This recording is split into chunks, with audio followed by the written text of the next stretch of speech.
we're going to start with Boone County, the agricultural county. I'm going to go up there and some suburbs, but mostly agricultural. Going to go up there and write the first of a 3-part series. Well, my son Andrew was about 13 years old, and it's a Saturday. And so probably prodded by my wife, Ginger, we decided that Andrew would accompany me. So up we went to Boone County in Indiana 32, and we entered on the west.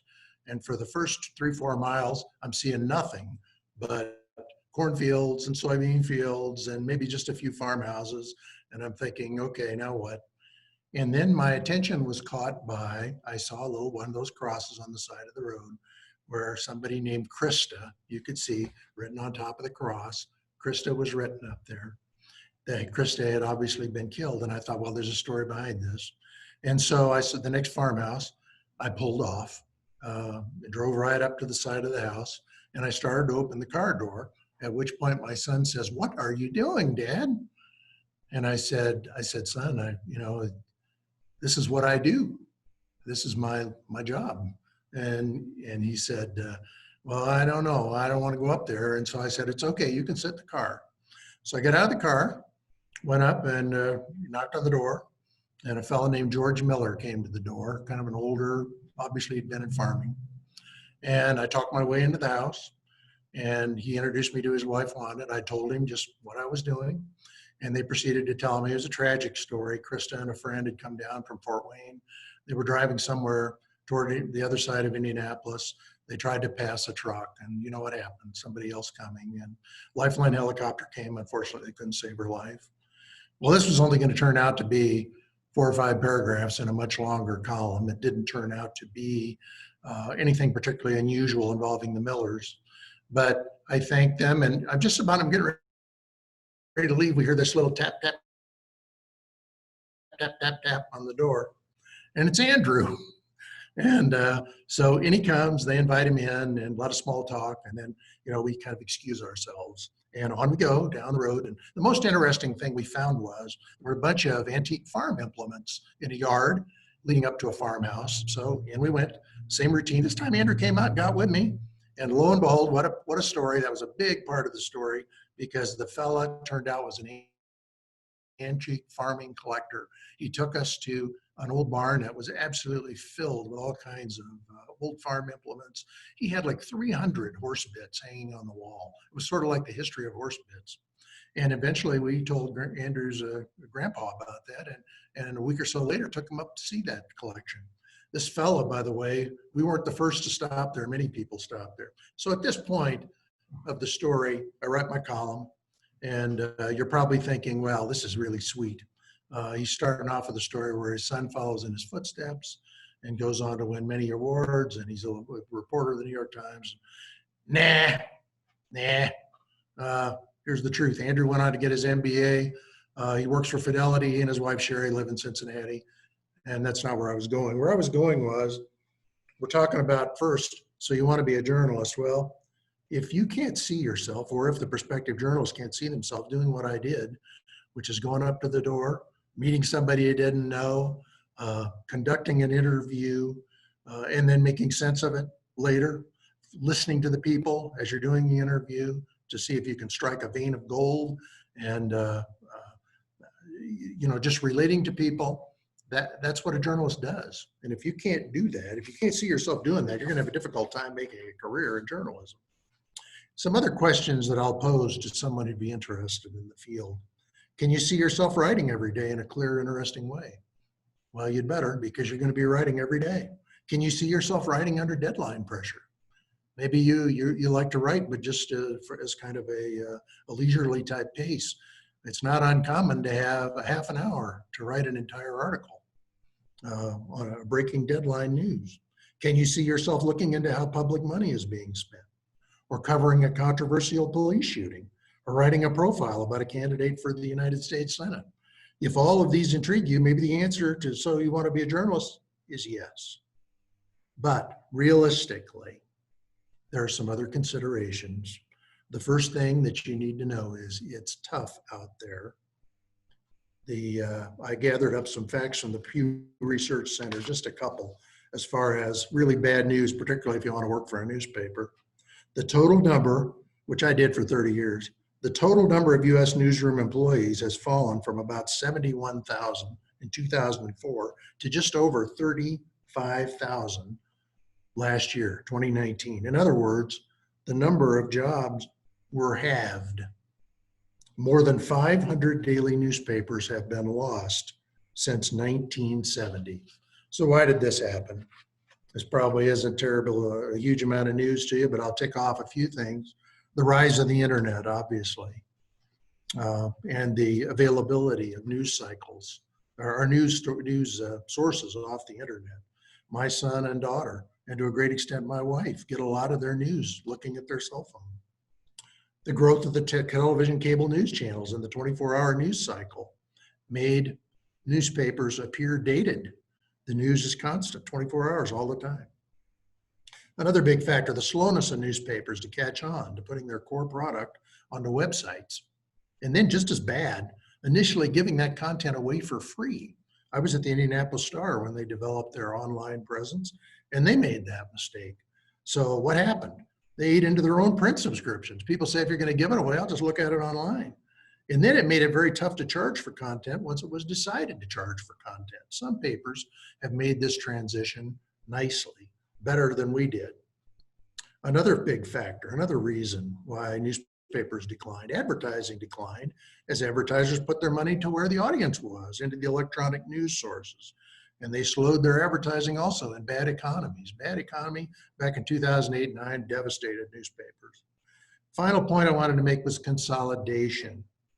I used to work for the Star as a family-owned newspaper, and the publisher was so tied to the community, he didn't make all his decisions based on, okay, well, here's how this is going to help the bottom line. He allowed us to do a lot of things that cost money. Well, consolidation, these big corporate giants come in, large chains, a lot of them value shareholders too much over that core mission I mentioned of serving the community. And as a result, newsroom staffs have been slashed. Salary cuts followed for those still on the payroll. It's continuing today. It's so disappointing. I've had a lot of friends who've suffered. Their families have suffered because of this. So along about now, you're probably thinking, gosh, royalty, this is bleak. Maybe we needed a different speaker, but not so fast. The truth is we need talented, committed journalists more than ever. And I'm going to tell you another story here. This one is about a fellow named Lee Ven Young. I'm sure many of you probably recognize that name.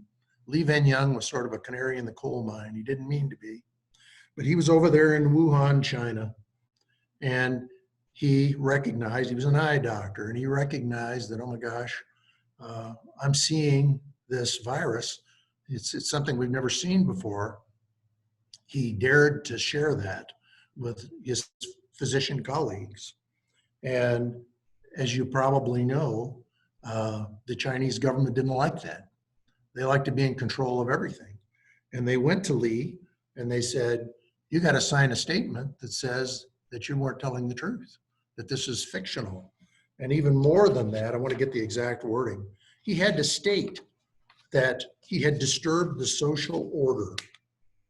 Well, this is a really sad story because Lee continued to serve patients. And the next thing you know, Lee gets the coronavirus.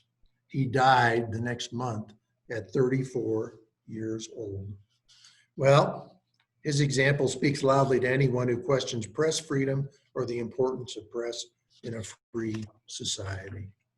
The word started to get out in and around Wuhan and larger in China, just through word of mouth of people. And they do have their own social media. So people started to complain that this guy got a raw deal and that they needed to know what was happening and so the government starts grabbing people off the streets and forcing them into quarantine. And the state just kind of taking over. And you've probably seen all the images in Wuhan of how terrible it got. And so people start protesting, and the Xi Jinping government sees what's happening, and they start fearing another Tiananmen Square, possibly, that the people are up in arms. So what do? They must have had a good communications advisor, because what they decided to do was to award posthumously to Lee the martyr status, a martyr being a hero in China. And they turned the story around by doing that because people suddenly decided, well, now they're treating him right. Everything's okay. But all this was a tactic by the government to try to keep people under its thumb. So how did the story get out? I saw it myself on NPR. Brave correspondents got word out and into the United States. We have the free press, so we tell that story. Freedom, of course, distinguishes the United States from China, Russia, and other dictatorships. A pillar of that is freedom of the press. And here's just a taste of why the US needs a free press, as guaranteed in our Constitution. The news media uncovered Watergate. The news media keeps tabs on how our tax dollars are spent. The news media locally, here in Prescott, Arizona, is telling about development that threatens the Granite Dells, just a beautiful scenic spot in Prescott area. The news media shared the terrible video of George Floyd. Then when shameful looters and criminals took advantage of the peaceful protests and smashed their way into buildings and started fires, I saw, and I'm sure you did too, a Minneapolis shop owner who happened to be Black. Even his shop got destroyed and people stole things from the shop. He cried in his television interview. Well, so what happened? That publicity from the media, the last I knew, had raised more than $700,000 from good people who responded to the coverage. So let's imagine for a minute that George Floyd had been killed by police in China. Whoever shared that video probably would have been imprisoned in China.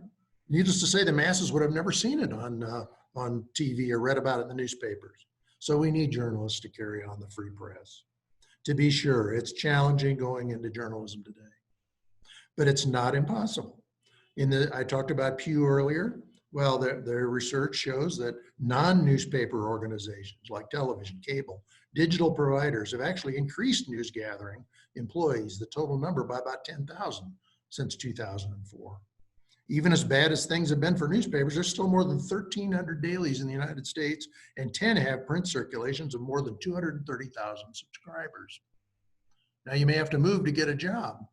I also read from Pew that these days, for as far as newspapers are concerned, just about 1 out of every 5 jobs are either in the Washington, D.C., New York, or Los Angeles areas. So maybe I'm a Pollyanna. I still think someone who goes to a good school, good media school, works for a student newspaper or student news broadcast, gets a summer internship that produces good references can succeed. Now, realistically, you're not going to make a lot of money early on. You're going to have to work hard. You're going to have to prove yourself. You're going to have to move on quickly to better opportunities. So the training that might lead to bigger opportunities includes journalists turned authors. Let me give you a little list. John Meacham, Ida B. Wells, Mark Twain, Bob Woodward, Ernest Hemingway, Charles Dickens, Joan Didion, Rachel Carson, W.E.B. Du Bois, Carl Hiaasen, Roger Angell, Langston Hughes, Edna Buchanan, Tom Wolfe. I could go on and on. Myself, well, I'm still trying to become an author of a book, writing a memoir. I thought I didn't start in my career in newspapers, but I wound up leaving the profession for a job in communications with Eli Lilly and Company my last 4 years before retiring. I got to see the other side of the street, what it was like to work for a business instead of just representing the public for newspapers. And you can ask me more about that later if you like, but I want to move on to number 2, item number 2. What does an aspiring journalist need to know? Well, first, in all honesty, I've got to say that you're going to have to be able to balance your time if you're going to have much of a family life. That's a challenge. Breaking news doesn't happen on an 8 to 5 schedule. Probably going to have to work weekends and holidays, at least for the first several years when you start out. I want to mention Maggie Haberman here. Some of you may be familiar with Maggie.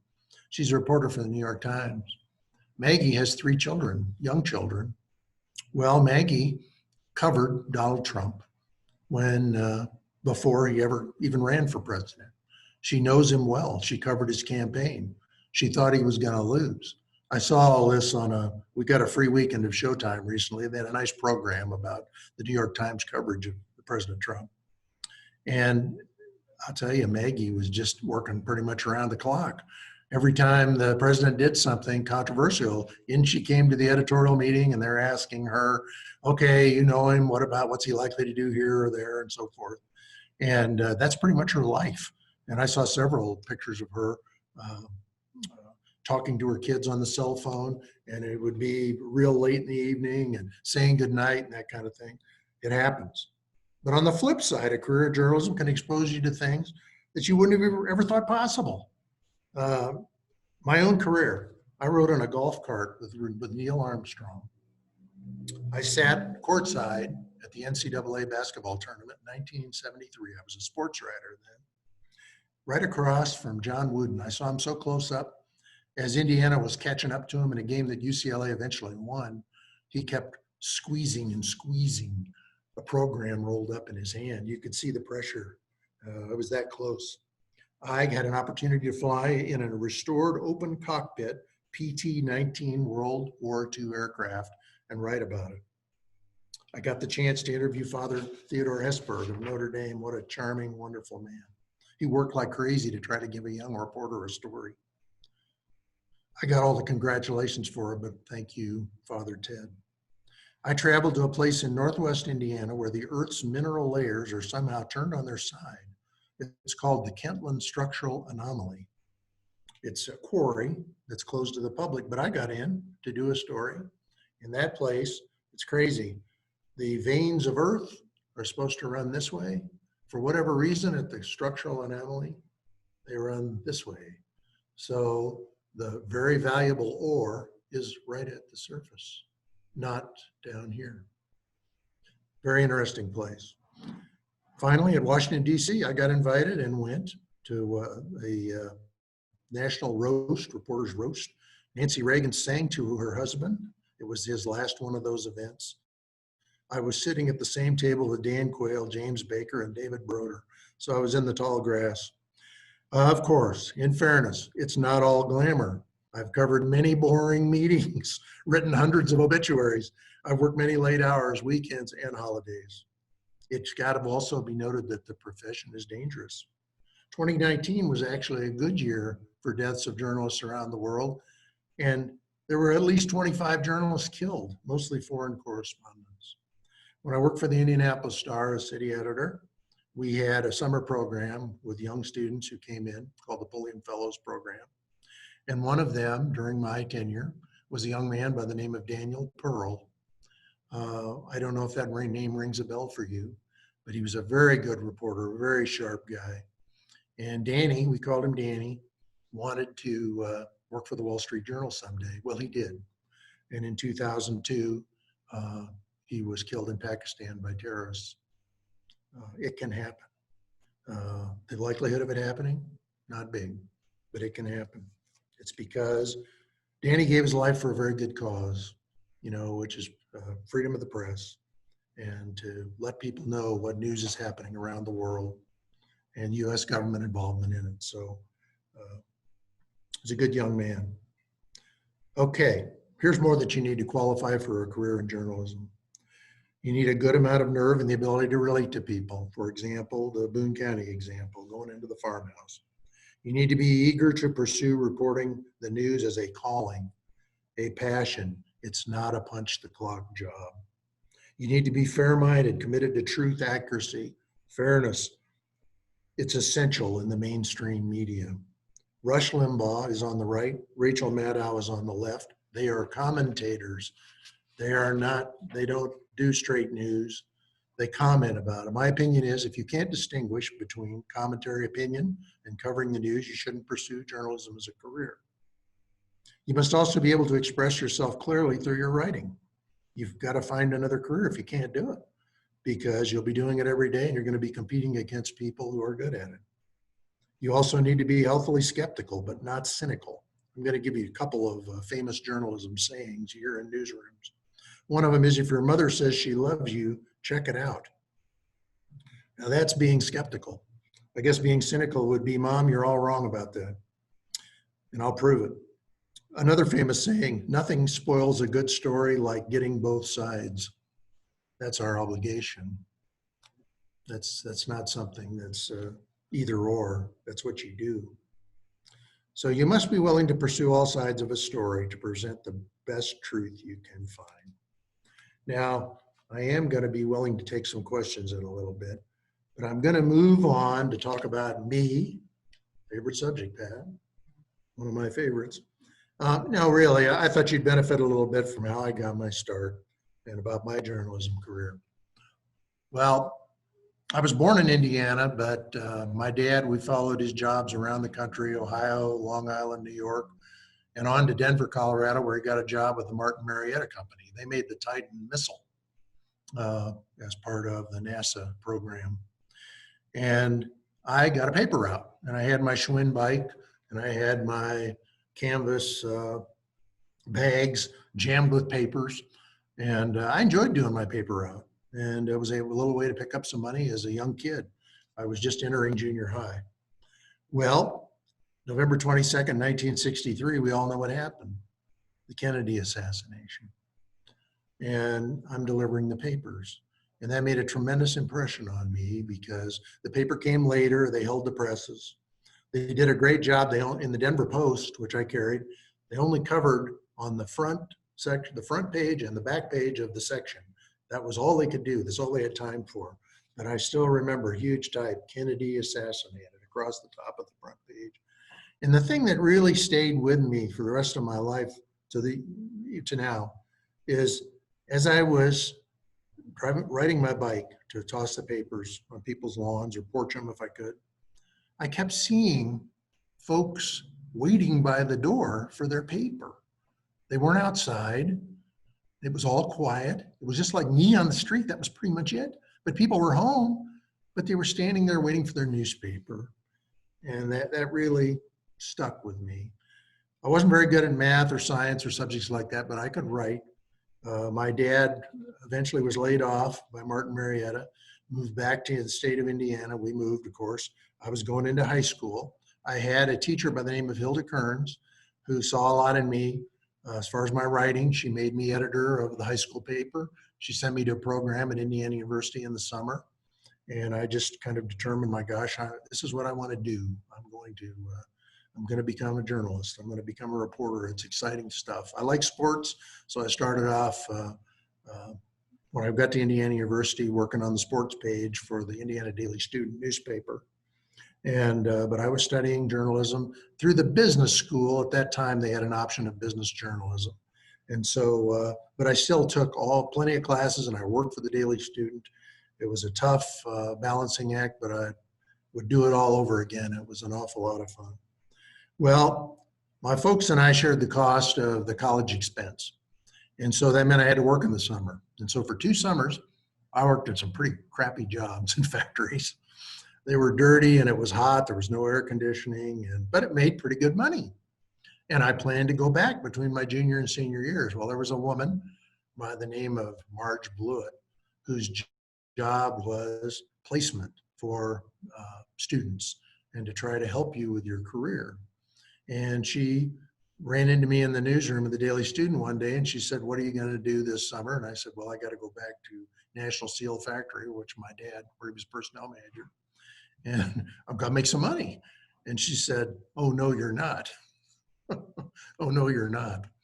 And the next thing I knew, she'd lined up a job for me as an intern for the summer with the Indianapolis Star. This was before the Pulliam Fellow program. And that summer was pretty amazing. It's the largest newspaper in the state of Indiana. And here I was at the bottom of the ladder, but I still got some pretty good assignments. And by the end of the summer, I was getting some pretty regular bylines and learning from some really excellent veteran reporters. And I thought, this just reinforced for me, by gosh, this is what I want to do. But I was still interested in sports writing. So I got hired right there in Bloomington, Indiana, the home of Indiana University, at the Bloomington Courier-Tribune as a sports writer, and did that for about 2.5 years and was just enjoying it. And I thought, my gosh, I'll do this for the rest of my life.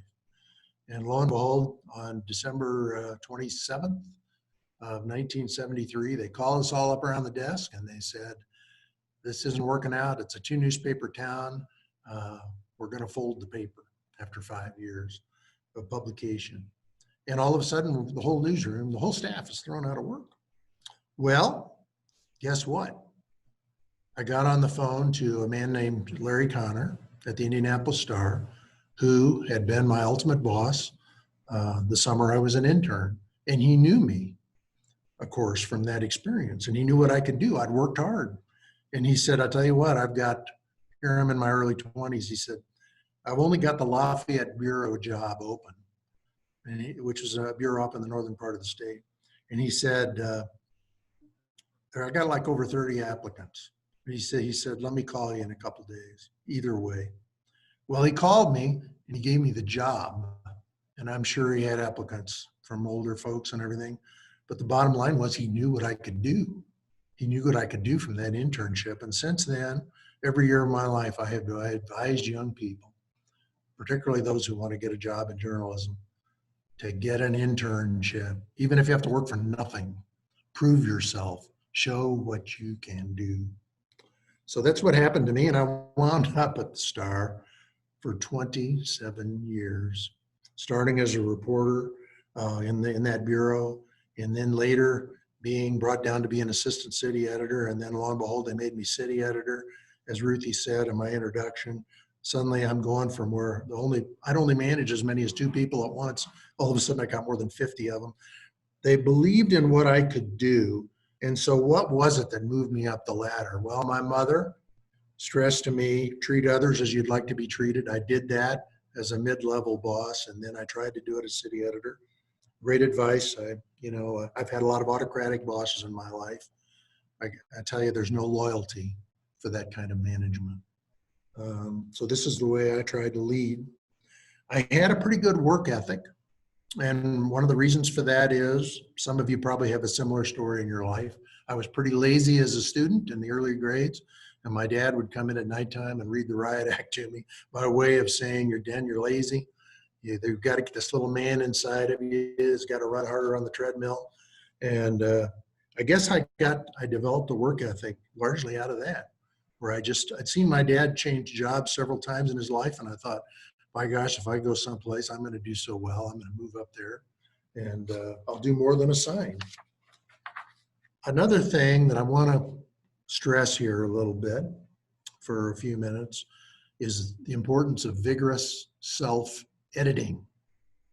Vigorous self-editing has been a real key to the success in my life. One of the reasons why I was promoted from reporter to assistant city editor was my copy was clean. I worked hard at that. I never sent in a first version. I always worked it over again and again and sent in what I thought was the absolute best shot I could come up with. So I get appointed as assistant city editor. I'm brought to the big city. Here I am in town. And my job from 2 to 11 to start out with was handling the copy that reporters turned in, their deadline copy for the first edition. And boy, what an awakening that was. I found out that everybody wasn't like me. I was doing a lot of repair work. And how I tried to do that was always in working with the reporter. The best thing to do is to have them fix it, guide them and have them fix it. But fix it. Hold the line. Be the audience. You're the first line of defense for the reader. It's got to be good. It's got to be understandable. And I was fortunate to have editors who helped me with that along the way. I mentioned Larry Connor. I'll never forget when I was in that bureau, that Lafayette bureau. I sent in an article one time that was too flabby. It had way too many excess words in it. He was very kind. He took the time. Back in those days, you typed it out, you sent it down, and somebody else had to type it in. That's how long ago that was, before you could just put it into a computer and hit send. And he marked up that copy for me, and without making drastic changes other than just lining out words, clusters of words here and there, that's all he did. He cut the thing by at least a third, and it was a much better story because of it. Much better for the reader, much faster read, cut the flab out. And I'm grateful to him to this day for doing that. So I said, I'm continuing to work on what surely is one of the world's longest attempted memoir projects. I've done probably 9 of the chapters out of probably 13 that I envision. And then I've got some other elements to the book. But I'm just going to take you through, here's my editing process for a chapter. I thought this would be better for the authors in the audience to do this. And apologies if you do similar, but for those of you who might learn from something, let's do this.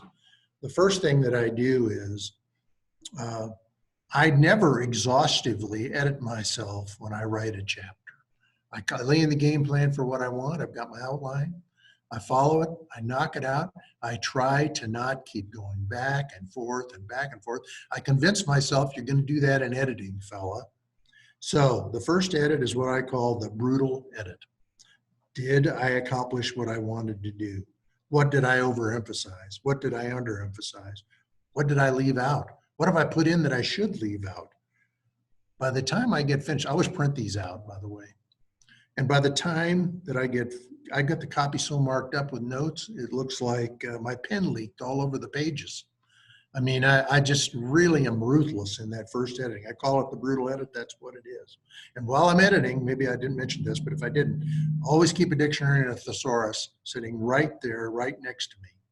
Sometimes I get lazy and I use the ones on the computer, but I prefer the hard copies so I can learn about words, have I used them correctly, and so forth. So now we're ready for the second edit. I got to incorporate all those edits. I'm much more ruthless about accuracy. I try to challenge myself in every sentence. Is this something, now this is nonfiction we're writing here. So is this exactly the way it happened? I double check the meaning of words that may not be the best word for the situation. There's a really good author who I'll mention in a little bit.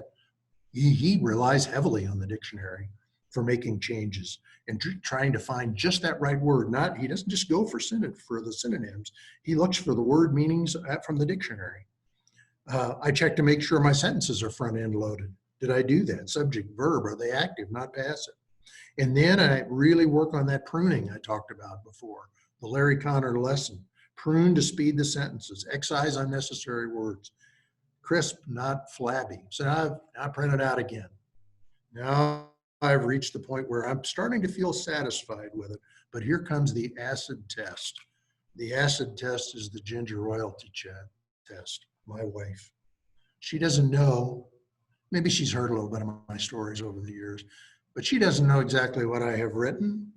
And what I want to see, I want her to read it, and without me making any comments at all. And then I want her to tell me what she thinks, especially what didn't you understand? How did this land on you? And now this is where your ego has got to go bye-bye. She gives me her comments, and if she doesn't understand something, it's got to be changed. It's got to be changed. She's the first read. She's the first audience. Got to change it. So after the acid test, the Ginger test, you work it over with her changes. And then this is what I call, number 4 is what I call the different perspective edit. I don't know if anybody else does this, but here's what I do. I don't read it at my computer. I print it out. I don't read it even in the office where I am at our house. I take it somewhere completely different. I'll go outside even. We have a very nice patio out in the back. I'll go out there. And the whole idea is to look at it from a different perspective. Try to put yourself in a different frame of reference. Now I've got her changes. I've made the changes in there. Now I'm looking at it from the different perspective. Is there anything else, now that she's made her comments, that compels me to make some more changes? And so then I do that, and then guess what? It's another different perspective edit coming up. I call it acid test number 2. The acid test, first one was Ginger. The second one is find another editor you trust if you can. I just recently did this with good friends in Indianapolis, Vic and Linda Kaleka, who knew they knew what I was writing about, and they gave me priceless comments. Now, they're newspaper veterans, and they're very talented editors, and that was just gold for me to get that, their editing help. So then I incorporate that, and now my 6th and final edit is a line-by-line edit, incorporating their comments, reading it once again carefully to ensure no words out of place, and make absolutely sure you don't have any typos. In fixing, you haven't incorporated any errors. One good way to do that I learned from a reporter by the name of John O'Neill, he had the suggestion of reading your copy backwards. Start with the last paragraph. Now that you're convinced your flow is good, look at your content just strictly paragraph by paragraph to see, do these words make sense? Do these sentences need to be shorter? Do you need to mix them up? So that's what I do.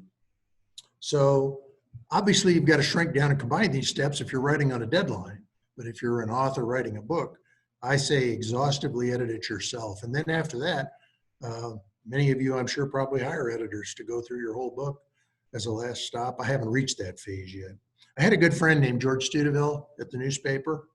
And when he got an assignment, he would outline like 10 or 15 steps of the entire reporting, writing, and editing process, including here's who I'm going to interview, here's the deadline, here's when I'll write, I need this time to write and edit. And then after he finished the writing and reporting steps, his last line underneath the copy was, months later, accept statewide awards for what he had written. Thought that was just a little funny. But anyway, I'm going to, before I take some questions, I'm going to pass along some books I recommend that might help you.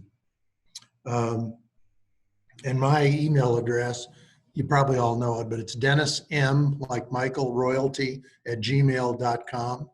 If you want me to send you this little list of authors, I'll be glad to do that. So send me an email and I can do that for you.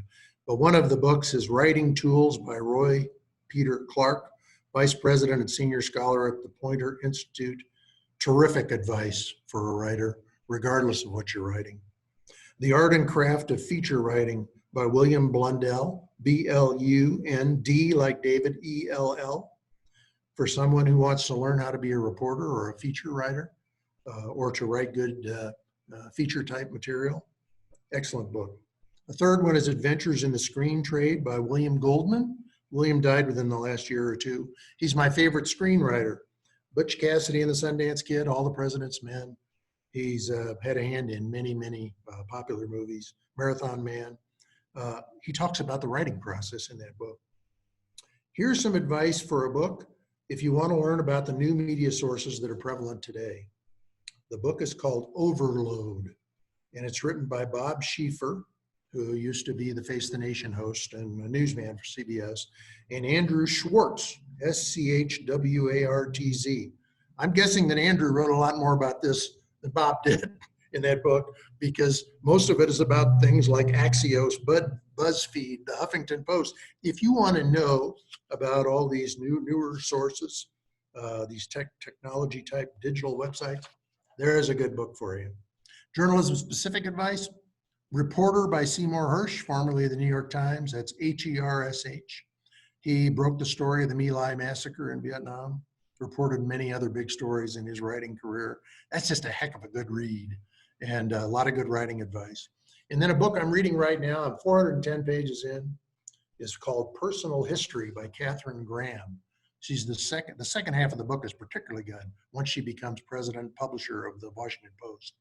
She lived through all kinds of things, and she had very good common sense advice about the running of a newspaper and how to work with reporters and editors. So I'm going to wrap up here and then turn to questions with a quick comment, just a very quick comment about so-called fake news. You hear so much about it these days, regardless about how you feel about Donald Trump. Graham's book, Katharine Graham, makes it clear that this isn't the first time a president has been put through the ringer. The 1964 Republican convention, when Barry Goldwater ran, the press was roundly booed by the entire Republican convention goers. They really laid into him. Now, he was a Republican. Well, next up is the man who defeated him, Lyndon Johnson. He went from a very warm relationship with Graham to barely acknowledging her presence when they would run into each other. He declined to seek nomination for another term because of the media coverage of the Vietnam War. In fact, you probably have heard the quote, you know, if I've lost Walter Cronkite, I've lost the American people, or words to that effect. How about Bill Clinton? And how about what he had to endure back during his impeachment process? Barack Obama, what a screw up on the Obamacare website, covered very heavily. So this isn't a first, I guess I'm saying. It goes with the territory, because part of our jobs in the news media is to hold those in power, whether it be in business or in the government, hold them accountable for the rest of us. And sometimes we're not going to agree with the coverage, uh, but and sometimes, be honest, there are mistakes are made. But on the whole, I think that fake news is kind of a very misphrased term, because this is just the nature of reporting. And if reporters weren't doing their jobs, and if there's just terrible excesses done, then we'd all know it. And just to remind you, President Xi of China and Vladimir Putin, they don't have to worry about a free press. And look at the iron thumb they put on their people. So at this point, I'm going to see if any of you have any questions for me. If you don't, maybe I'll throw in a little humor before we finish. Hi, Dennis. Thank you so much. We do have 3 questions here. Okay. So the first one is, should writers for news/current event blogs be considered journalists? It is dependent on who the writer is and what they say they are. There are some blogs that are just nothing but opinion, one-sided opinion. And I think you need to get to know who that person is and the nature of the coverage. I think you need to, I've always recommended that it's a good idea to change up your sources of news to see what different people are doing. I'm a fan of Judy Woodruff of the news on PBS, the nightly news there, the News Hour. And one of the reasons I am is I think she's a very talented journalist. She's been in the game for decades. And she has an hour to give the news. There's not the pressure. And I noticed that she always seems to have, if she's interviewing somebody on an issue, there's somebody from one side and somebody from the other side. And I would try to seek out that. If you're going to watch Fox News all the time, I would flick over to CNN every now and then, and vice versa. I think Chris Wallace on Fox News does a very good job. I also admire Jake Tapper on CNN. I will say that there's commentary on both of those. It's much easier to look at the traditional news broadcasts or look at the New York Times or the Wall Street Journal coverage. Not the editorial pages. I mean, you can certainly read those, but that's opinion. But the news columns, read those stories, shake it up, vary what you're reading. Thank you. So a few more questions have come in too. So the next one is, how did you get into journalism in a non-traditional path? How could you get into one in a non-traditional path? Get into journalism, yeah. Yeah, I think one tactic that can be used is to really build an expertise in a specialize. Like if you know business backwards and forwards, if you know medicine backwards and forwards, you can create a niche in that way and make yourself more marketable. So that's one thing that I would advise. If that's not specific enough, ask it again. Okay, so the next one, I think you said this, nothing spoils a good story as much as both sides. Said yes. This struck me. Isn't this the problem with today's commentators? Such dramatic differences in reality and news today. What is true? Well, I think what is true is finding reliable sources that will examine both sides of an issue or a matter. I appreciate that journalism or broadcasting, and I think it's up to the recipient to try to find out for themselves who is somebody who's really professional and good. I've just made a couple of suggestions that that you can access. I have made a little bit of a transition in my life. I used to really stress objectivity if I gave a presentation like this. Well, after doing a lot of reading and thinking, objectivity is very difficult to fully achieve. Fairness isn't. If somebody isn't giving both sides of something, and they should, then that's when I'm going to give them that feedback if I'm a user, to let them know that that's not fair. And so I guess that's as basic as I can say it, is don't just be a passive recipient. engage. Uh, I think it's particularly important, and also to do so in a diplomatic way. I think we're so divided right now that it's dangerous and unfortunate as I see it, because I think that responsible people can find a way to compromise and agree on things, but they certainly need to be served by a media that provides fairness. If they're saying that, hey, this is commentary, then you're not going to get that. You're going to get one side. It's going to be tainted. But there are outlets that don't do that, and those are the ones that I personally respect. Thank you. Anybody else? Did you ever have a fellow bureau reporter say, "I can't make it"? Yes, I did. I know who this is coming from, and I appreciate you watching, Joe. But I could make it. I'm here today. This is the first one of these programs by our writers group, and I'm very proud that it's me. Okay.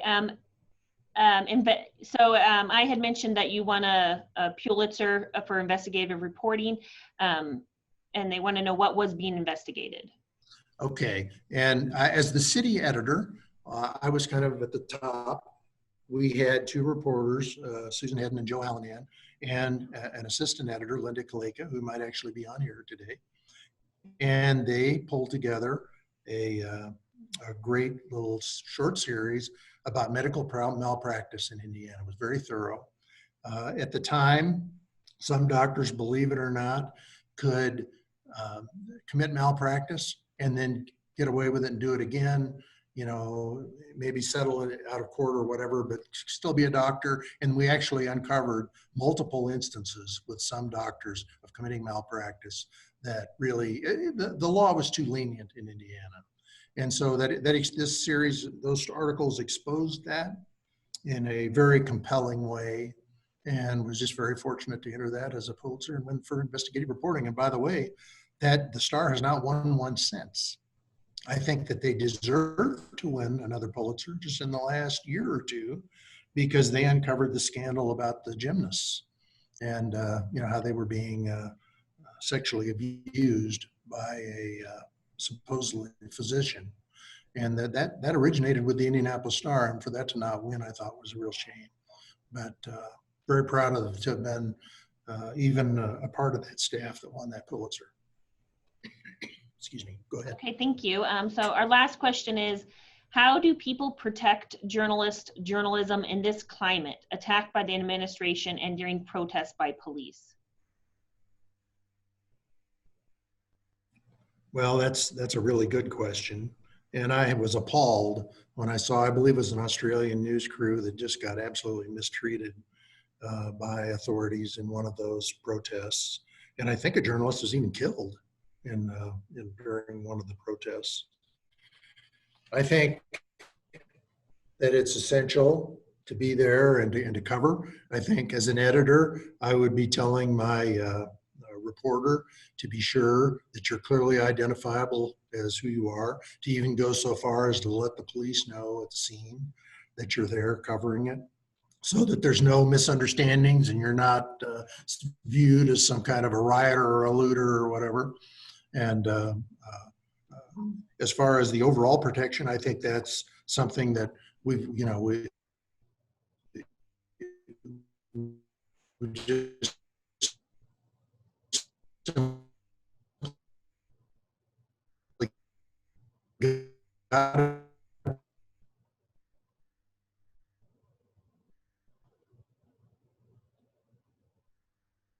simply got to be protected by those who are in power to recognize. So it's so important for people to know, to be able to make know the facts, to be able to make the right decisions about what's going on in their communities, local level, state level, national level, to be able to speak to their, it's been interesting for me to be on the other side of the fence.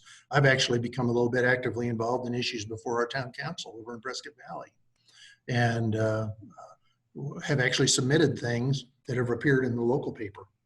It's staying engaged is what I would say. But as far as protecting reporters, by gosh, as the editors, make sure that it's known who's out there doing the reporting, and stick up for them.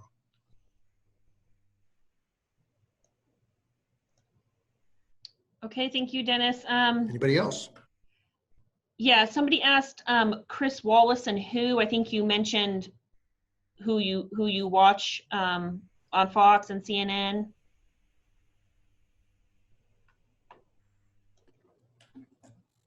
Are we frozen, Ruthie? Yeah, okay, you're good now. Okay. Anybody else?